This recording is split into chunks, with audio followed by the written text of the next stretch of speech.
Yeah. Oh, most definitely.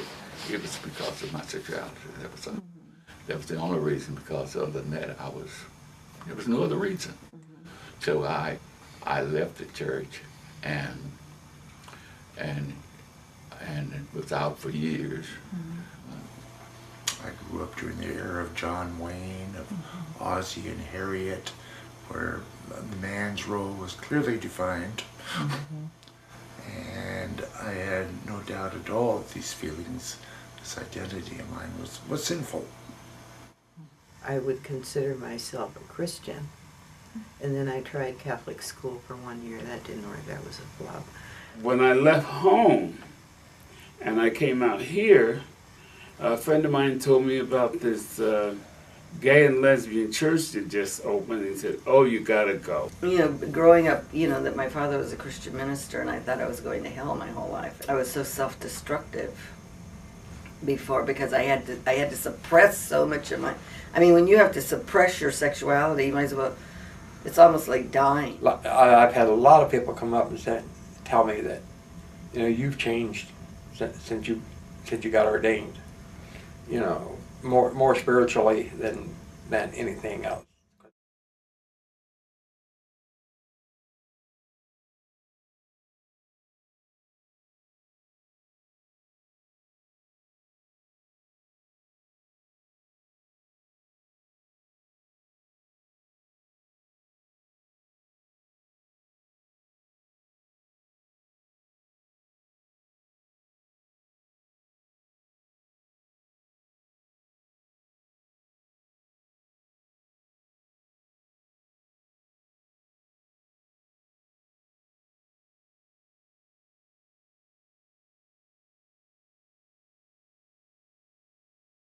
My spirituality, it's individual, it's not group. I lived in the Bronx, and I'd sit on the windowsill of the apartment building, and I'd look up at the sky and at the stars, and there was a song at the time called "Lost in the Stars," and I would think to myself, that's what I am. I'm a little star who's lost in the stars. And would I ever find my way? I went through feelings of wanting to be an atheist, and believe in God at the same time, which is a difficult thing to do. I was looking for a way and never could find it until I got old. At somewhere in my 60s, I began to be conscious of the fact that I am of God. I am of God. Not that I am God, but that I am of God. My spirituality has a great deal to do with my wellness. It has a great deal to do with the way I treat other people. It always has. It always has. My father was a minister, so I was born into a Quaker family. I did not have a good relationship with my father, but I can remember him saying on more than one occasion and a couple times from the pulpit, just to snap people into place, that there are so many good people on this earth who have never seen the inside of a church or a temple that probably are going to be sitting closer to God than you and I.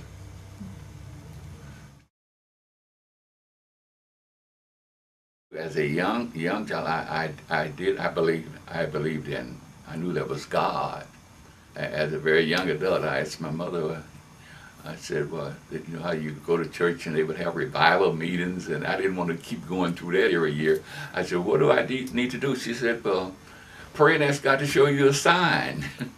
So I went out in the backyard behind the hen house, and I prayed and I asked God to show me a sign. And would you believe God did? All of a sudden, I heard the most beautiful music up in the air. It was late evening, and I heard the most just in the clouds, and I heard this beautiful music, and I just knew that was God. That was the sign He gave me that He was real. I had a relationship with a friend who became a minister, and he was just a platonic friend, and I would assist him in his work. Well, he went on the radio to preach, and he wants me to introduce him, and after about a few weeks of this, we have a recording of it. I wasn't a believer. Back to the radio broadcast after one night, though, as I was listening to the tape, then he got to the part of his ministry. He said, I'm getting ready to pray for you. Whatever your situation is, if you got children on drugs, you have high blood pressure, or whatever your situation is, he said, touch the radio, I'm going to pray for you. So here, I was getting ready to walk out of the room. I had heard the part that I need to hear. I was ready to go to the refrigerator. I was headed to get a beer. And all of a sudden, I was on the floor, reaching up to try to touch the radio. I could hardly reach it. And that's when the power of the Holy Spirit became upon me. And I became a believer. I got my first Bible when I was 7 years old and started reading it. When I was going to a regular Bible class, everything is always taught in the male version, like God is He. And it gets to me after a while. It's like I feel kind of left out, you know. Okay, I'm a Native American. I accept all religions and faiths that come into this country out of respect. And I enjoy hearing about it and reading about it. Point. Now, spirituality to me is being able to live in the real world. You know, before that was airy-fairy thing, and I just can't wait till I go to heaven. And now I'm more and more trying to.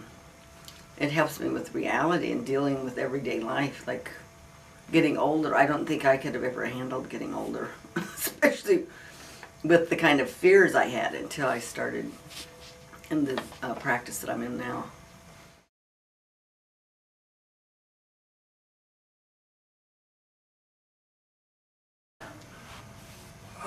I was born into the Mormon religion, but they are so structured and so tight that when I came to California, I found something else. When I was in the Mormon church,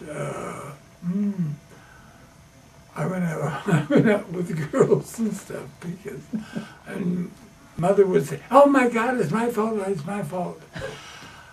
You're born that way, for crying out loud. What's the matter with people? My mother and sister, I'm sure they knew, but nobody ever said anything. I mean, I'm still me.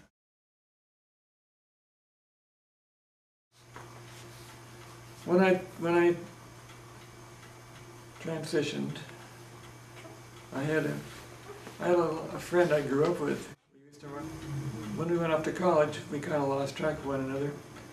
Anyway, he became a pastor, and he was the person I went to when I outed myself. He's the one I went to because I needed his advice and his sense of right and wrong, and I started going to his church as Beverly because I'd left my home and my family, and I was living a new life. And then I still don't know what happened, but I got an email from him one day that said he'd been praying about it and he didn't want to be associated with me anymore. And he and the leader of the church suggested that I go find people who are like me. Go to church where they're more like you. Well,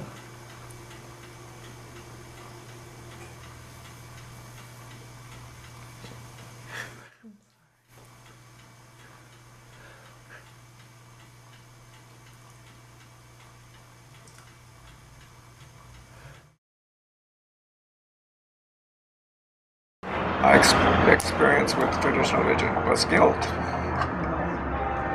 I never thought of it as being sustaining or fulfilling. Nothing good about it. That's why I would never enter a church again until I went to Italy. Then I went to a church I could see because of the fact that it's a great art place in its original setting. I think that my age group, all of us felt that our churches were not welcoming, only because our parents made us feel that way, and society in general made us feel not welcome. So why would we want to go and sit in a congregation full of heterosexual people who were pointing their fingers at us? I didn't choose to be gay per se, so I felt that so I just stayed away from the church because they were homophobic. I separated from religion. I'm Jewish. My father went totally bananas. That they were easier accepting the fact that I'm gay than they were accepting, why aren't you staying home on Yom Kippur? You don't go to the movies on Yom Kippur. We don't care about your sexuality, but on Yom Kippur you stay home. Yeah. So what is that like compared to being in a church where you couldn't express your sexuality? Oh, it's night and day, you know. Oh yeah, and in a way I'm comfortable with that now, even though with my immediate family we talk about politics and sports and the current news, the LGBT. In things that are about same-sex marriages and those type of things, we don't discuss those things. I went to first service, and not knowing anybody, I went in and sat down early. Their musical group was rehearsing, and they were called Joyful Noise, made up of 3 people. Starting with the rehearsal, I started weeping, and I wept all through the service. I don't know why, but I had found home. So I went one Sunday, and I said, "Oh my God, I found home." It was Metropolitan Community Church, and I've been there 43 years. I'm next to the founder, which is Reverend Troy D. Perry. We're the only 2 left from the original church.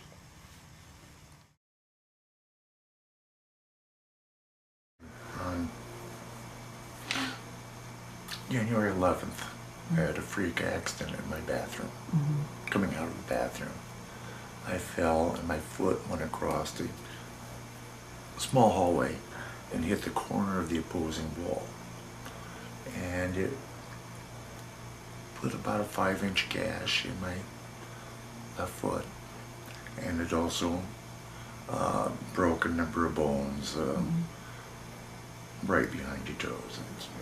Now, I was in the Veterans Hospital now for 2.5 months, and it was Denise and the next person you're going to talk to, and a few others that took over managing my business here, coming in and taking care of my 4 cats, and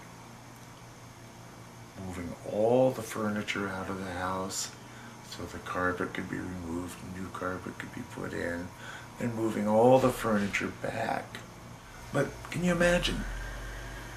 You know, this wasn't just a little bit of work, this was a day-to-day commitment for 2.5 months.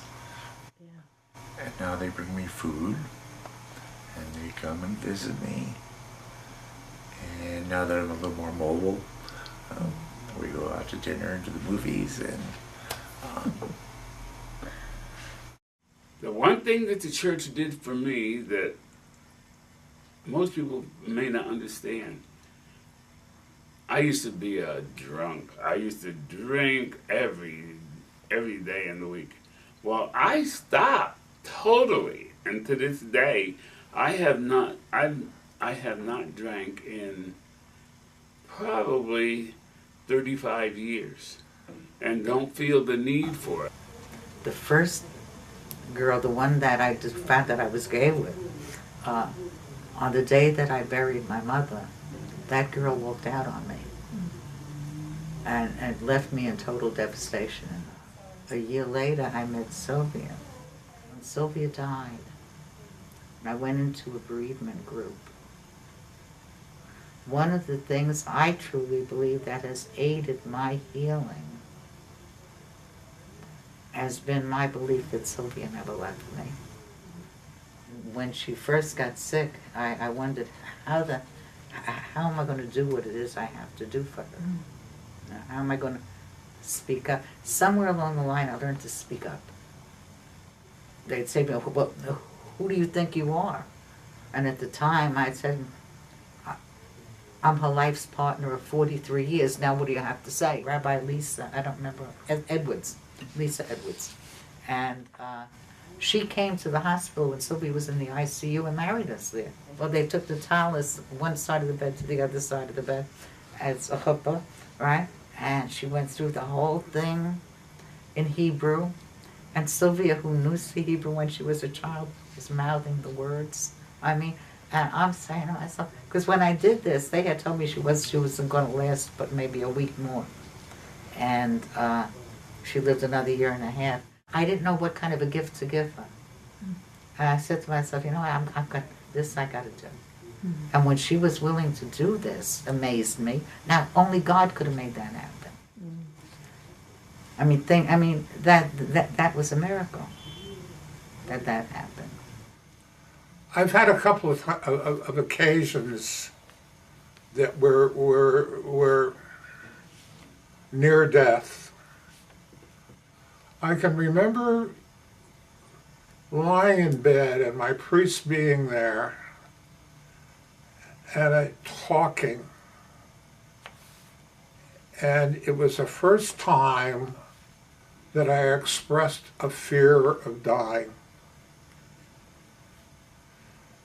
And you know, we talked. He just let me talk. And I needed to talk. And then, you know, he took my hands and we prayed, and it was all okay. It was all okay. And it still is all okay. If I go upstairs and I lie down this afternoon and I die, that's fine. Now, don't get me wrong. I'm not anxious to go, but I'm not afraid of going. I really am not. My pastor, who is the nurse down there, so she did an intake on me about what's going on. One question she popped up is, are you having safe sex? And I'm not thinking of her as a nurse, but as the pastor.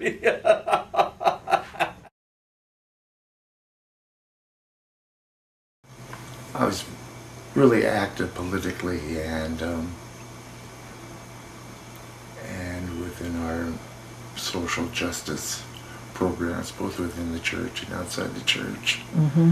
And I think it was the third year I was asked to be on the board of directors of the Southern California Nevada Conference. And I also became moderator of the conference level coalition for LGBT concerns. And since then I've held positions within that congregation, within the conference, Southern California, Nevada, and within the big church as well. It was a wonderful, wonderful experience. So I became more and more involved. choir. We had 2 choirs. I was in both of them because I'm a singer also. And I found this church just fabulous. And everybody liked me, which is a plus in anybody's eyes. I trained and became a deacon. I was the lead deacon. I had 16 young men and women that I trained to be deacons in the church. We had to have more because the church was packed every Sunday. And as I look at it, I think about, wow, God gave you a lot to do and you did a lot of things. Will it be remembered? Will they know it was you? And then I say, that's not important. The important thing is that it got done. I had an uncle who was gay. I had 2 uncles who were gay, but this one particular uncle was the youngest boy and was sort of the bad apple, this kind of thing. He was murdered in Fort Wayne, Indiana. And I said to my dad, I said, what did they say happened? And he said, well, they said, you really wouldn't want to know. If that were to happen to somebody's son now, nobody, what do you mean? I don't want to, I do want to know. I do want to know what happened to that kid. That's important. There's a few transgenders that go to the church, you know, and I don't dress all the time, you know, but because my partner won't let me. But I go to a transgender meeting every week, every Friday, you know, and I get along with them, and they love the stories that I have because I am 71 years old. The kids love my feedback of how it was in the 50s and 60s. I was never one to speak out. Most people here, when they hear me say that, think that I'm crazy, because the me that they know is this me. Because my prayer was, when Sylvia died, please, dear God, please help me find a way to make a difference. Give me a reason to get up in the morning, because my loneliness was unbearable. All of a sudden one day I got a phone call from these people who said, we were wondering if we could speak to you. We're doing this thing called Rock for Equality, and it's for equality and social security rights for gay people, for couples. The next thing you knew, I was talking at a rally with Barbara Boxer. Then I was standing in the street in front of the Social Security building with a microphone, cheering people on. This was the girl who sat in the corner. Only Sylvia could have made that happen. Only Sylvia whispering in God's ear, saying, Alice needs to learn how to do these things. I'm not there to do them anymore. It's helped me so much because for so long I hid my sexual identity because I thought I was going against spiritual things. You know, I don't have to change or cover up what I'm thinking or cover up what I'm saying, and have more confidence in myself as a gay person. You know, just it's as a human being that I have rights, that I have just as much rights to live on this planet, or to work or anywhere or have a relationship as anyone else. I never thought that or felt that before, and that's all because of my Buddhist practice. So, religion, of course, is an invention of man. Spirituality is, to me, is based upon the complete undocumentable world out there. You know, I can't say I'm spiritual because I read this or somebody told me. You got to find that on your own. I really didn't stop and think about spirituality, but I believe I lived it in many ways because I was an advocate for causes. We always cared about people. In Yiddish, there's a word called mitzvah, where you give, you know, to give someone what they need. You know, I don't know how else to say it. It could be anything. It can be clothing, can be money, can be whatever. It can be time. It can be time. Whatever you give of yourself is a mitzvah. And we did that. there's a prayer that I say every morning. I lift my eyes to the mountain, from where will my help come? My help will come from the Lord, maker of heaven and earth. The Lord will not let my foot falter. He doesn't slumber and he doesn't sleep. And he does not let the sun hurt me by day, nor the moon by night. He is the protective shade at my right hand. He knows everything I need before I do, and provides everything I need every day. He watches over all my comings and goings. I say that every day, every morning, without fail. I believe that God knows what I need. But of course, I also believe that God has a little red-headed angel next to him telling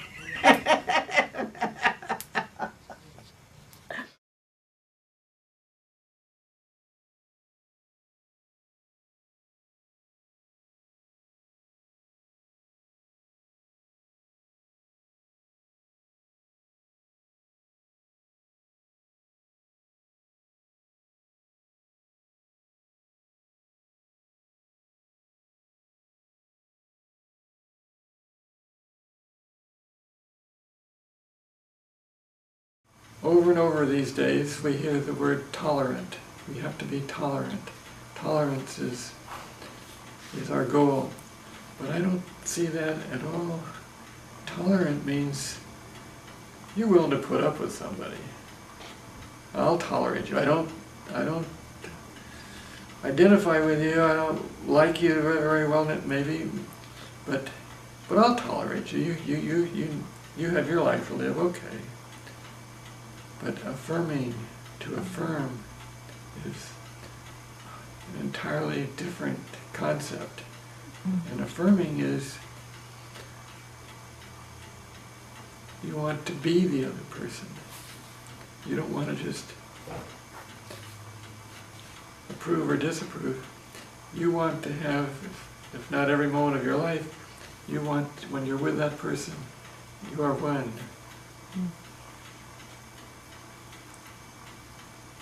And so,